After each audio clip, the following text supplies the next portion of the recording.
इस कार्यक्रम के प्रायोजक हैं श्री निहाल चंद्र जी जैन, श्रीमती अचरज कुमारी जैन, श्री घेवर चंद्र जी जैन, श्रीमती कल्पना देवी जैन, श्रीमती सुनीता जैन, श्री विनय जैन, श्रीमती पूर्वी जैन, जयपुर, राजस्थान। ये पावर कहाँ से आ रही है, मुझे ये समझ में नहीं आ रहा है। पावर कहाँ से आ रही है, ये शक्ति कहाँ से आ रही है? ये शक्ति है अंदर से। और सुनिए, प्रथमानु योग में वे लोग शामिल हो जाते हैं जिन लोगों ने अपने स्वभाव का अवलंबन लिया होता है। प्रथमानु योग में किसकी बातें आती है, प्रथमानु योग में कौन आएगा? हम भी प्रथमानु योग में आ सकते हैं क्या प्रतीक जी? हम भी आ सकते हैं क्या प्रथमानु योग में? कि सुनो, प्रथमानु योग में आने वाले प्रथमानु योग की में अटकते नहीं हैं।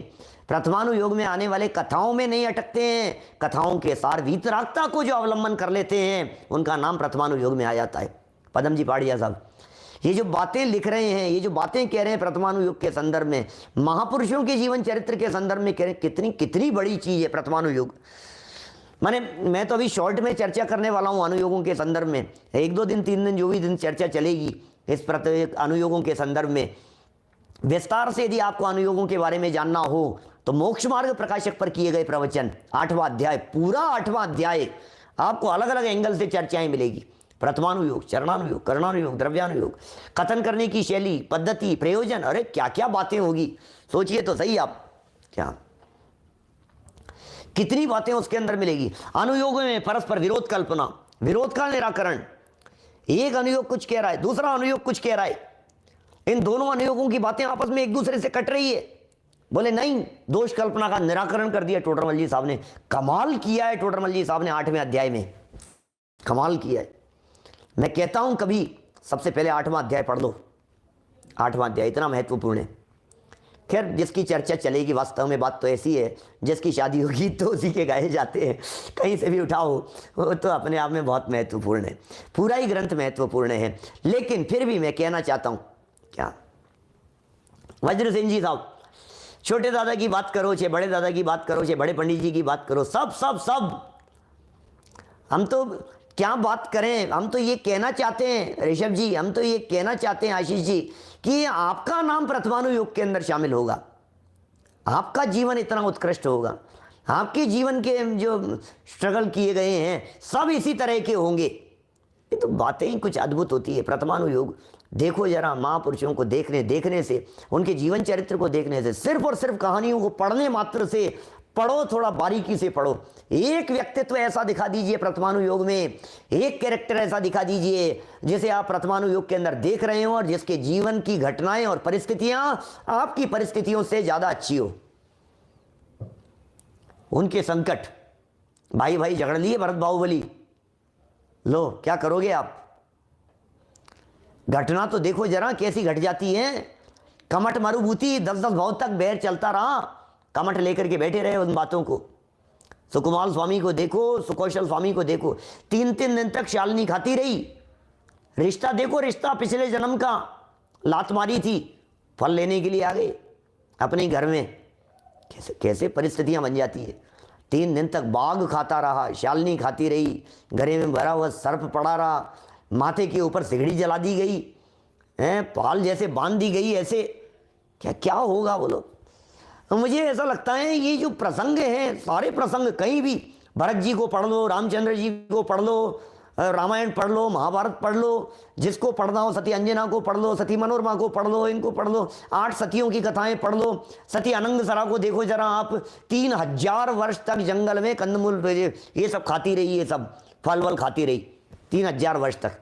चक्रवर्ती की बेटी थी, चक्रवर्ती की बेटी, क्या चक्रवर्ती सम्राट की बेटी होकर के और क्या कष्ट झेले हैं। हम गर्व कर दें, तुम्हें पता है मेरे पिता कौन है, तुम्हें पता है मेरे दादा कौन है, तुम्हें पता है मेरे नाना कौन है, तुम्हें पता है ये कौन है, हाँ हाँ सब पता है भाई अभय शास्त्री जी। मतलब हम ये कह रहे हैं यहाँ, आप एक बार कल्पना करके देखिए, इतने बड़े बड़े महापुरुषों के जीवन में जब इस तरह की घटनाएं घट जाती है। शायद कल ही तो सुनाई थी मैंने सती अंजना की घटना। रोज एक एक घटना को याद करो, लिखो जरा प्रथमानुयोग की कथाओं को, पढ़ो जरा प्रथमानुयोग। ये प्रथमानुयोग पढ़ने के लिए है। प्रथमानुयोग पढ़ने का मतलब जीवन पढ़ना, प्रथमानुयोग पढ़ने का मतलब लाइफ पढ़ना। प्रथमानुयोग पढ़ने से लाइफ पढ़ी जाती है। हमें पता लगता है कि लाइफ कैसी है। प्रथमानु योग पढ़ने से पता लगता है कि कैसे जीते हैं। प्रथमानु योग पढ़ने से हमें ऐसे पता लगता है यार ये कौन सी मिट्टी के बने हुए हैं, इतने संकटों के पहाड़ टूट पड़े हैं, उसके बावजूद ये सहज शांत रह रहे हैं। ये आखिर है क्या चक्कर, ये बताओ मेरे को, यही समझ में नहीं आ रही है बात। ये कौन सी मिट्टी के बने हैं। अंजना को देख लो, चाहे चंदना को देख लो, चाहे चंदन बाला को देख लो, चाहे किसी भी बाला को, किसी को भी देख लो, सगा छोटा भाई मानने को तैयार नहीं है, अधीनता स्वीकार करने को तैयार नहीं है। करके देख लो, बाहुबली आ जाओ युद्ध में, कोई बात नहीं, तैयार हूं, मैं भी उसी बाप का बेटा हूं जिसके तुम हो, आ जाओ। अब लो साहब, लड़ने को तैयार हो गए।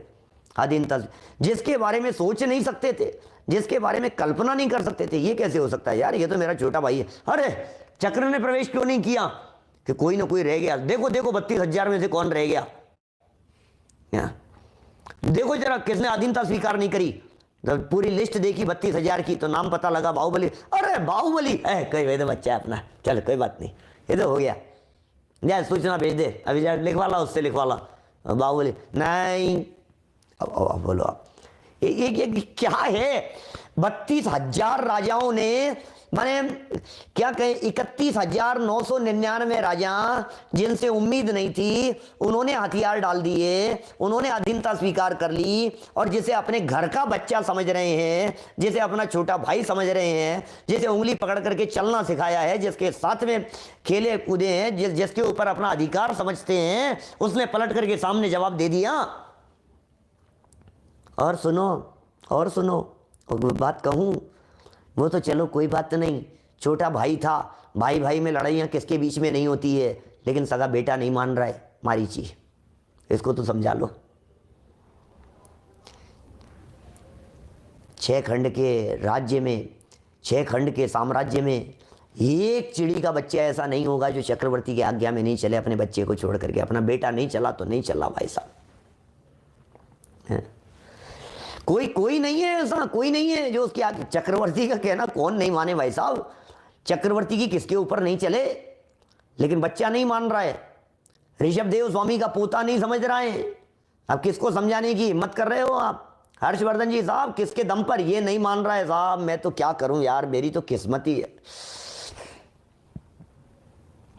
मेरी पत्नी तो सुनती ही नहीं है, मेरे पति तो ऐसे हैं। रोता रहे भैया, कला सीख लो, कला। ये प्रथमानुयोग कला सिखा रहे हैं, ये प्रथमानुयोग जीवन जीने की कला सिखा रहे हैं। प्रथमानुयोग कथाएं हैं, कहानियां हैं, लेकिन ये कहानियां अनजाने में बहुत बड़ा रोल प्ले कर देती है। इन कहानियों को हल्के में मत लेना, ये कहानियां बहुत बड़ा काम करती है। छोटे छोटे बच्चों को कहानियां सुनाओ, छोटे छोटे बच्चों को प्रसंग सुनाओ, प्रथमानुयोग की कहानियां सुनाओ, कोई बात नहीं। अकबर बीरबल की कहानियां सुनाओ, चंद्रगुप्त की कहानियां सुनाओ, खारवेल की जीवन के प्रसंग सुनाओ, जो महापुरुष दिखाई देते हैं उन सब के जीवन चरित्र को सुनाओ। चाणक्य की घटना सुनाओ, चामुंडराय की घटनाएं सुनाओ, ये सब घटनाएं उनको बतलाते रहो। इससे क्या होगा, अनजाने में उनको पावर मिल रही है, अनजाने में उनको बल मिल रहा है, अनजाने में आपको पता नहीं है उनके जीवन में क्या संस्कार पड़ रहे हैं, वो अंदर से कितने स्ट्रांग हो रहे हैं, आपको पता ही नहीं। उनको जो पावर मिल रही है आपको पता नहीं है, ये उनके सबकॉन्शियस माइंड में वो चीज फीड होती चली जा रही है। अपनी परिस्थितियों को कैसे टैकल करना है, ये चीज अनजाने में फीड होती चली जा रही है। अनजाने में ही हमने कुछ नहीं सिखाया, आपको लगता है हमने कुछ नहीं सिखाया, लेकिन आपको पता नहीं है उन महापुरुषों की कहानियों को पढ़ पढ़ करके अपने आप तत्व ज्ञान सीख गए। जिग्नेश भाई अपने आप तत्व ज्ञान सीख गए, सिखाना नहीं पड़ा। आज छोटे छोटे से बच्चे घर घर के अंदर ये प्रश्न पूछ रहे हैं, भैया एक बात बतलाओ, किसने देखा पुनर्जन्म, किसने देखा? अब क्या जवाब दो, किसने देखा पुनर्जन्म? आपने भी प्रश्न किया था क्या ऐसा? राजेश भाई साहब शिकागो से, आपने भी ऐसा प्रश्न किया था क्या? अपने पिताजी से, दादाजी से, नाना जी से, चाचा जी से कोई ऐसा प्रश्न किया था क्या, किसने देखा पुनर्जन्म? कुछ नहीं होता है, सब यही है। नहीं किया था, क्यों? शायद कहानियां सुनी होगी, उन कहानियों से अनजाने में, बेटा हमें पता है वो मेंढक का जीव था और वो सेठ था, वो सेठ, और उसने ऐसा ऐसा किया और वो पानी पानी करता हुआ मर गया और मर करके मेंढक बन गया। अच्छा, फिर वो मेंढक था ना, फिर वो मेंढक बावड़ी में से ऐसे उछलता रहता था। फिर वो क्या हुआ, महावीर स्वामी का समूह शरण लगा तो वो वहां जा रहा था और रास्ते में जाते जाते हाथी के पैर के नीचे आ गया तो मेंढक मर गया, मर करके देव हो गया। इट मीन्स इस कहानी को सुन करके उसके सबकॉन्शियस माइंड में ये बात बैठ रही है, जीव मरता नहीं है। ऑटोमेटिक ये बात बैठ रही है, दिमाग में ये बात बैठ रही है। यहां से मरा कहीं और चला गया, वहां से मरा कहीं और चला गया, वहां से जीवन पूरा हुआ कहीं और चला गया। ये बात पुनर्जन्म होता है या नहीं होता है, ये प्रश्न खड़ा नहीं होता है दिमाग में। देवगति होती है या नहीं होती है, प्रश्न खड़ा नहीं होता है दिमाग में। नरक होता है या नहीं होता है, ये प्रश्न खड़ा होता नहीं होता है दिमाग में। क्यों?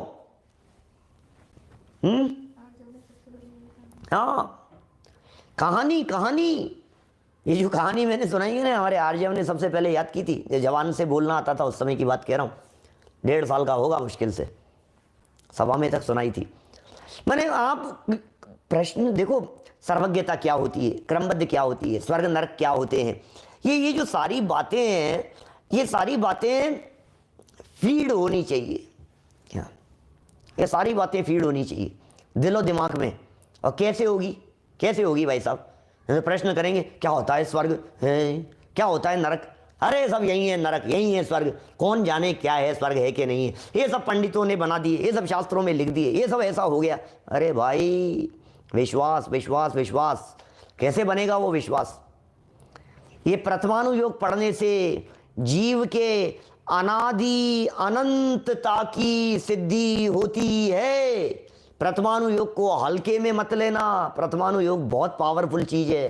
प्रथमानुयोग को कमजोर मत समझना, प्रथमानुयोग को क्या छोटा बच्चा जान के ना कोई, क्या मतलब छोटा बच्चा ऐसा मतलब प्रथमानुयोग पढ़ रहे हो, हाँ ठीक है, कहानियाँ पढ़ रहे हो, अच्छे बच्चों की कहानियाँ पढ़ रहे हो, हाँ ठीक है।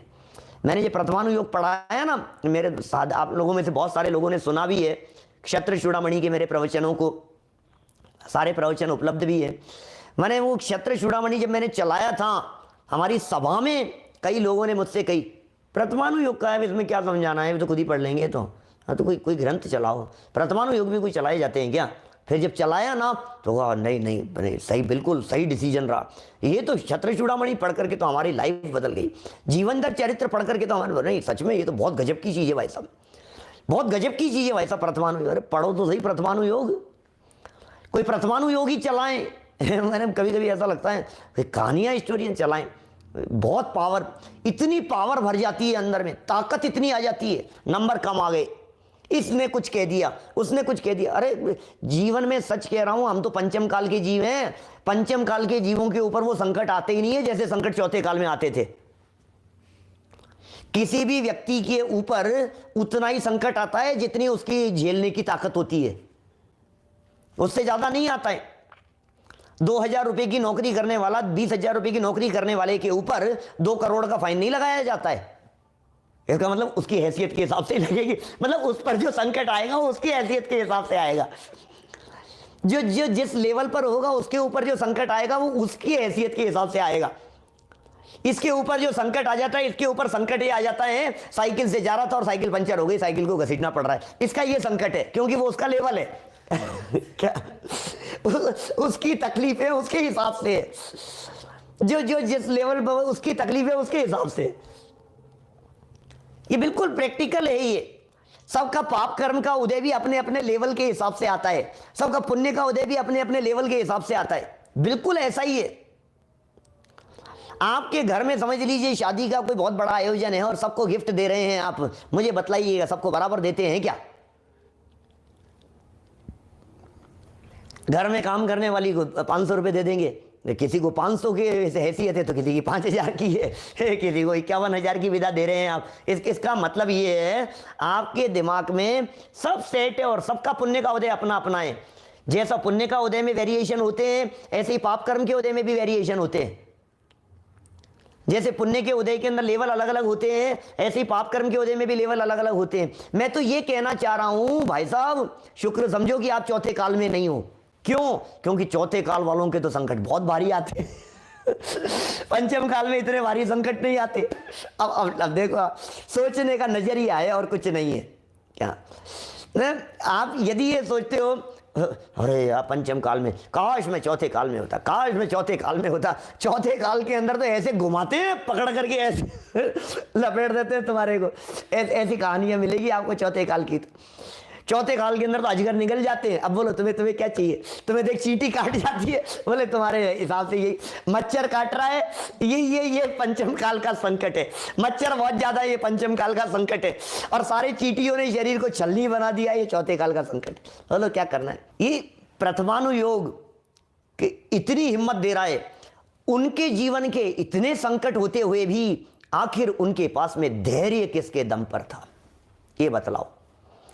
आखिर उनके जीवन में जो धैर्य था, वो धैर्य इस बात के आधार पर था, अहम एक को खलु शुद्धो, अहम एक को खलु शुद्धो 38वीं गाथा कह रही है। समय सार ग्रंथाधिराज की 73वीं गाथा कह रही है। समय सार ग्रंथाधिराज की 6ठी गाथा कह रही है। इस बात की पावर है भाई साहब, ये पावर है। आपके पास में भी वही पावर है, आपके पास में भी वही शक्ति है, लेकिन प्रॉब्लम क्या है? प्रॉब्लम ये है, हाथ में रखी हुई मुट्ठी के सोने को भूल गया, ये प्रॉब्लम है। सबके पल्ले लाल, लाल बिना कोई नहीं, काय भये कंगाल, गांठ खोल देखी नहीं, गांठ खोल देखी नहीं। आपके पास में भी वही पावर है, आपके पास में भी वही शक्तियां हैं, आपके पास में भी वही सुपर पावर है जो पावर भगवान महावीर स्वामी के पास में, आपके पास में भी वही पावर है राकेश भाई, आपके पास में भी वही पावर है। कौन सी? अरे जो कृष्ण के पास में थी। और क्या बात कर रहे हो, वो कृष्ण जैसी पावर मेरे पास में भी है। अब ये कृष्ण जैसी पावर की बात सुन करके ये ऐसे चल रहा है, मेरे पास में कृष्ण जैसी पावर है, मेरे पास इतनी पावर, क्या गजब की पावर है। मेरे पास तो ऐसी पावर है कि मेरे को यदि वो उसके तोप के पीछे, तोप के गोले के सामने ऐसे बांध करके उड़ा दिया जाए ना, तो भी मैं उड़ता नहीं हूं, मेरे कोई असर नहीं होता। ये पावर है मेरे में। मशीन गन लेकर के चला दिया जाए ना, कितनी छलनी कर दिया जाए, उसके बावजूद मेरे में ये पावर है कि एक भी बंदूक की गोली मुझे छूती नहीं है। ये मेरी पावर है। अनंत शक्तियों से संपन्न हूं मैं, अनंत शक्तियां हैं। जीवत्व, चिति, दृश्य, ज्ञान, सुख, वीर आदि अनंत शक्तियां उछलती है अंदर में। कौन दिखा रहा है, कौन बता रहा है, कौन समझा रहा है इन शक्तियों के बारे में? ये प्रथमानुयोग कह रहा है। जो अपने उस स्वभाव को जानते हैं, जो अपने उस चैतन्य तत्व को जानते हैं, जो अपने उस चैतन्य भगवान आत्मा को जानते हैं, उनके जीवन में घटी हुई घटनाएं वो ऊपर से निकल जाती है। कोई बात नहीं, आने दो, और आने दो, और आने दो। जितनी आंधियां और तूफान जिसके जीवन में आती है, वो उतना मजबूत बनता चला जाता है, वो उतना ही मजबूत हो जाएगा, वो उतना ही पावरफुल हो जाएगा, उसमें उतनी शक्तियां आ जाएगी, उसमें उतनी ज़्यादा झेलने की ताकत आएगी। यही तो है, और क्या है। ये ताकत सिखा रहे हैं यहाँ, प्रथमानुयोग ताकत दे रहा है। हम प्रथमानुयोग को कमजोर समझ रहे हैं, हम प्रथमानुयोग को कमजोर समझ रहे हैं, प्रथमानुयोग हमें ताकतवर बना रहा है। हम समझ रहे हैं प्रथमानुयोग कमजोर है, प्रथमानुयोग पढ़ रहे हो, प्रथमानुयोग पढ़ा रहे हो, प्रथमानुयोग के गीत गा रहे हो। अब यही लेवल रह गया पंडित जी का, तो गोदा जी का तो यही लेवल रह गया। अब प्रथमानुयोगी पढ़ाएंगे, और तत्व की गहरी बातें तो जानते नहीं है। प्रथमानुयोगी पढ़ाएंगे कि भैया 4 पाए हैं, 4 दरवाजे, 4 पिलर हैं ये मकान के। एक को भी यदि ढहा दिया ना, समझ लेना, एक भी यदि जीवन में ढह गया तो इसका मतलब ये महल खड़ा नहीं रहेगा। 4 दीवारें हैं महल की, इन महल की 4 दीवारों में से एक दीवार को गिरा करके यदि तुमने ये समझ लिया कि ये महल अच्छा बना हुआ है, पूरा महल बिगड़ जाएगा, पूरा महल ढह जाएगा।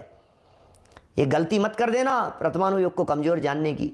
ये गलती मत करना कभी चरणानुयोग को हीन समझने की, कभी गलती मत करना। गाड़ी के 4 पहिए हैं, बहुत सही कहा भाई साहब मोक्ष भाई, गाड़ी के 4 पहिए हैं, एक निकाल देगा तो फिर गाड़ी खड़ी रहेगी। फिर क्या 4 में से एक को यदि निकाल दिया तो फिर सब खड़ी रह जाएगी गाड़ी। कि नहीं तो ये तो एक प्रथमानुयोग, एक चरणानुयोग, एक करणानुयोग, द्रव्यानुयोग, खटिया के 4 पाए हैं। तो ऐसा है सच में। छत की 4 दीवार है, घर की 4 दीवार है, खटिया के 4 पाए हैं, क्या कहें, गाड़ी के 4 पहिए हैं। 4 में से एक शव यात्रा को ले जाने वाले 4 आदमी 4 के कंधे पर। अरे भाई सारे दुख निकल जाएं। मैं एक बात कह रहा हूं भाई साहब, दुख निकल जाएं, दुख निकल जाएं, जीवन में शांति का संचार होने लग जाए, बस ये है शांति धारा।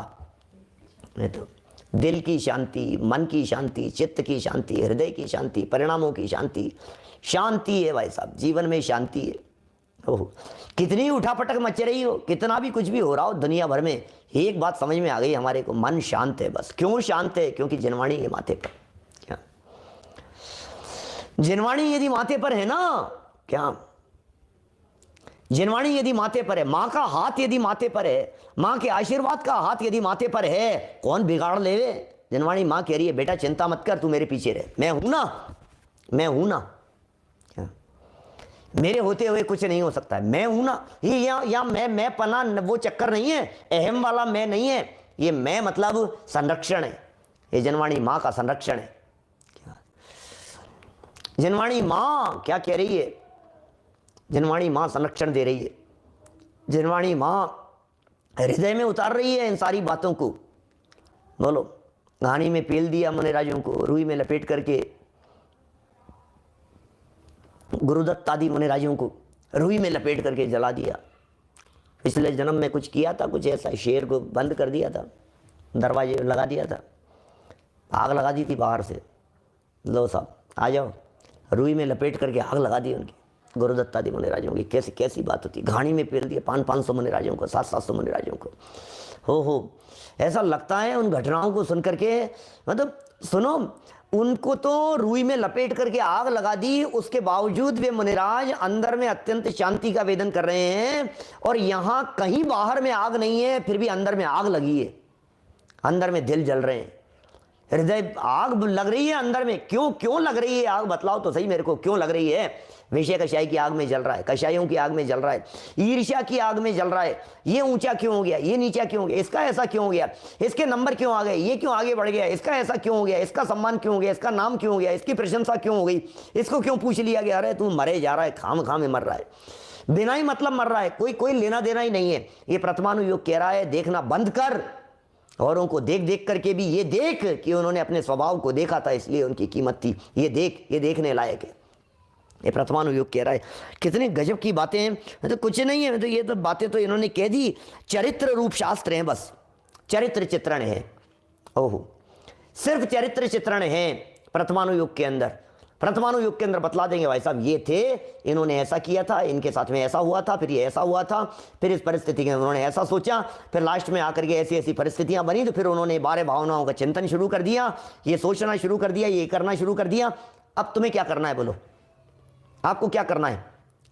कमल जी बोरा साहब बोलो क्या करें? इनके साथ में ऐसा हो गया था, तब उन्होंने, आप सोचो ना उसने क्या किया था, उसने क्या किया था? नजीर शब्द का प्रयोग किया दादा ने, ये अपने इसमें क्या नाम है, पश्चाताप में नजीर याद कीजिए। नजीर क्या होता है? हवाला। अरे ये सेम पोजीशन उसके साथ भी बनी थी। अच्छा, ऐसा ही लांछन उनके ऊपर भी लगा दिया था, सेठ सुदर्शन के ऊपर भी ऐसा ही लांछन लगा करके सती अंजना को धक्के दे करके घर से निकाल दिया था। पियर वालों ने भी नहीं रखा, ससुराल वालों ने भी नहीं रखा। अच्छा, फिर क्या किया था उन्होंने? फिर अंजना ने क्या किया था? फिर सीता ने क्या किया था? फिर उसने क्या किया था? फिर रामचंद्र जी ने ऐसी परिस्थिति में क्या किया? पिताजी ने कहा और उन्होंने स्वीकार कर लिया, चले जाना। फिर क्या हुआ? कोई बात नहीं, जो उन्होंने किया था वो काम हमें करना है, जो उन्होंने किया था वो काम हमें करना है, जैसा काम उन्होंने किया था वैसा काम हमें करना है, जैसा काम उन्होंने किया था वही काम हमें करना है, जैसा चिंतन उन्होंने किया था वैसा ही चिंतन हमारे को करना है, जैसी श्रद्धा उनकी मजबूत थी वैसी ही श्रद्धा मजबूत हमें भी रखनी है। फिर क्या हुआ? उन्होंने श्रद्धा मजबूत रखी, फिर हुआ क्या? वे सिद्धालय में जाकर के विराजमान हो गए। तो तुम क्या कर रहे हो? तुम रखोगे तो तुम भी सिद्धालय में जाकर के विराजमान हो जाओगे, और नहीं मानोगे तो फिर निगोद का दरवाजा खुला है, अनंत पोस्ट है वहाँ पर, खाली वैकेंट है, सब जितने लोग जाना चाहें सब जा सकते हैं, निगोद का रास्ता खुला हुआ है।